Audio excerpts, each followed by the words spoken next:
Sixers sideliners, tap in, gang. I'm back reporting from the sideline, and we have a lot to talk about. But first, smash that like button and then hit that notification bell to help my channel grow. First up, we got to talk about the first 2 days of training camp. So let's get right over and get into that. I better do it again, better do it again, better shit with a song.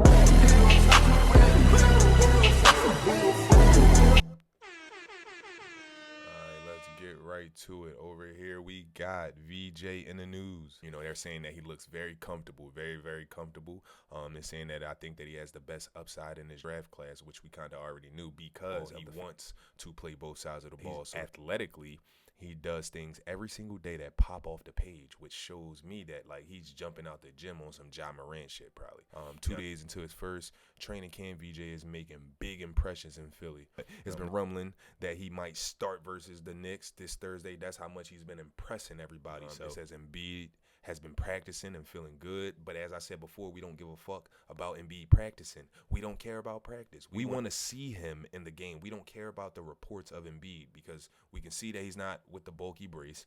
We can see that he has like just a regular protective brace on now. We are seeing, right, our eyes. We want to see him physically engaging in activity. So as I say, the eye tests say we've seen him with a big knee brace on when he was super injured. So now he has a smaller knee brace on just for compression and protection.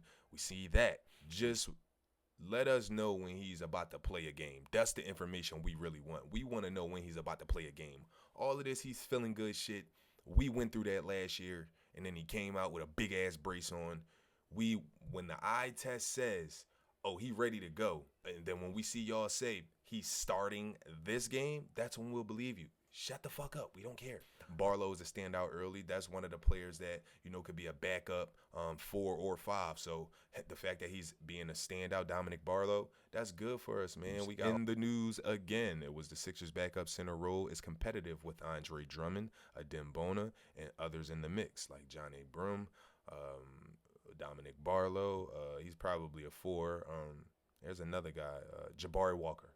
So they're probably all competing, which is good for us because Bona is really starting to understand the game better. So he's probably trying to come take your spot. A young dog trying to take your spot. He blocked more shots than you. Me personally, Bona plays more defense than Andre Drummond. Andre Drummond is more known for getting rebounds and, you know, extra plays. But if Bona can slip into that spot or slip into that energy, you feel me, with that same type of vibe, Drummond is expendable at that. So the fact that they're battling for the position or having a competitive practice between the bigs, this is good. This is good. That means that that means that we're breeding toughness. That means that we're breeding competitors. So when you go out there, if you can compete against your own guys, you better be able to go out there and compete against, you know, the players that we got to play on a night in and night out basis. So over here, just some work, couple photos of the guys putting in work. Of course, it's just Maxey to the lane, getting an easy lay, practicing on his lays. It's Justin Edwards practicing his catch and shoot, right? So that right there, this is real valuable. He's not bringing the ball down. He's keeping it high. And once it touches his hands, he's ready to just, you know what I mean? He's ready to just squeeze that motherfucker. You feel me? So the fact that he's working on this, he understands the touches that he's going to get. He understands what he needs to do to be effective on our team. He understands what it's like to play with Embiid. He understands what it's like to play without Embiid. It's a chance Embiid might come back for the simple fact of him doing all of this. You don't just practice this. When Embiid is in, this is what he needs to do. Over here, you got Embiid practicing, just getting his shots up because he don't want to be rusty when he step out there. So the fact that we're seeing him like this is a good sign, ladies and gentlemen. Don't be afraid. So what, he doesn't start the season, but the fact that he doesn't have that big knee brace on and he just has like a compression brace just to protect it, shows that he's working towards getting it back to where he needs to be. Meaning, we're not going to give you guys an answer to satisfy the reporters. We're going to go with what the body says. And my eye test say he's shooting, he's participating in live practices, right? He's competing in the live practices. As you've seen in another clip, the visual of that shows me that he's actually pushing the pace with the ball. So if he's pushing the pace with the ball, dumping it down to Maxey, that means that he's putting some miles on that knee and just seeing how it feels the next day. And they just don't want to give us answers, but relax. We're good. He's shooting. The brace isn't as bulky. We're good, y'all. Relax. You got VJ. He looking must have been hitting the weights. He about 6'5" too. Wade, if y'all seen that D Wade picture,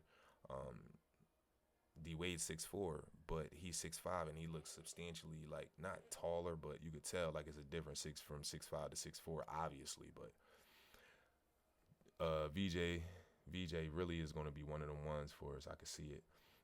That's just a little work they put in. Also, it says Sixers backup center role is competitive with Andre Drummond. We've seen that. And also in the news, Jared McCain posted a video on Instagram, a little loopy and singing to himself while in the hospital bed.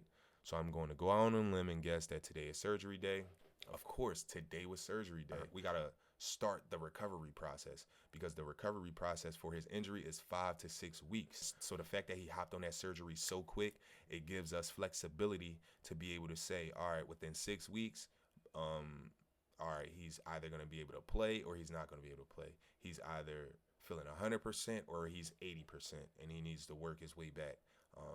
But other than that, I see Jared McCain being able to play in the regular season early on. He's not going to miss a lot of time. In the news again about the big competition, you know, it's competitive.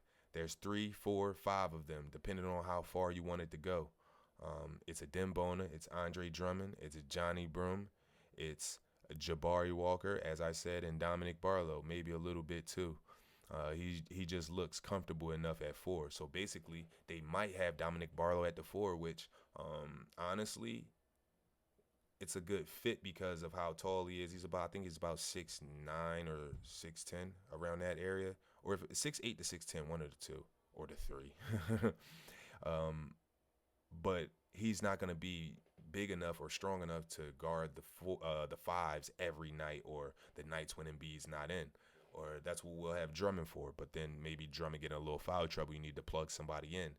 You can put a Dembona in there because now he has so much more experience. He can be the 5, and then you can put Barlow.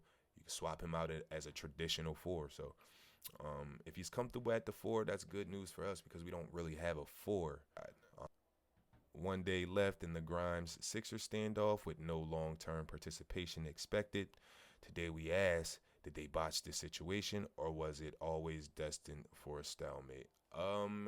In my opinion, I believe it was always destined for a stalemate only because of the season, not even the season, but the part of the season that Quentin Grimes had.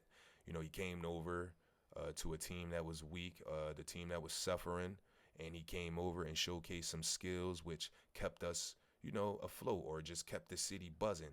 So what he's trying to do now is recoup off of what he did and what is a chance that he may have to do in case, you know, the stars go out again. Bro, we tried to give you $39 million for 4 years. You want $25 million per, and that's it. But you're not worth $25 million for 1 year. But he sees himself like that because of the season or the preview of a season that he gave us. So now he's trying to negotiate and make sure that he get a better end of the deal, or he gets some security in the deal because, hey, y'all need me. I get it, but come on, bro.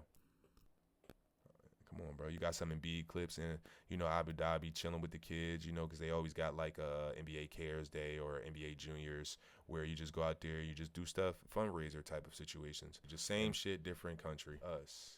Just in. Jared McCain underwent surgery yesterday and it was successful. He will be reevaluated in about 4 weeks, which is on time and on cue for the 5 to 6 week time period, which I stated earlier. So the fact that he'll be reevaluated in 4 just gives that later 2-week cushion to rehab it, to get it back in motion, so he can be ready early on in the season. He's not, like I said, he's not going to miss a lot of time. The surgery was performed by Dr. Michelle Carlson at the hospital for special surgery. So he's in good hands, everybody. No need to panic. Tyrese Maxey has taken a vital leadership role on the Sixers as he did last year. This is just another step to let them know that this is my team now, you old fucks. And these young motherfuckers I got with me, we young dogs. Man, watch out. That's basically what he's saying. It's just what he do. It says it's just what I do. I guess I'm And, that's pretty much all it is that's in the news for today. But if you're rocking with the content, make sure you tap in with the Sixers Sideliner family by smashing that like button and then hit that notification bell, man, to share this video and help my channel grow. I'd appreciate it, man. This is the 76ers Sideliner Report, reporting straight from the sideline.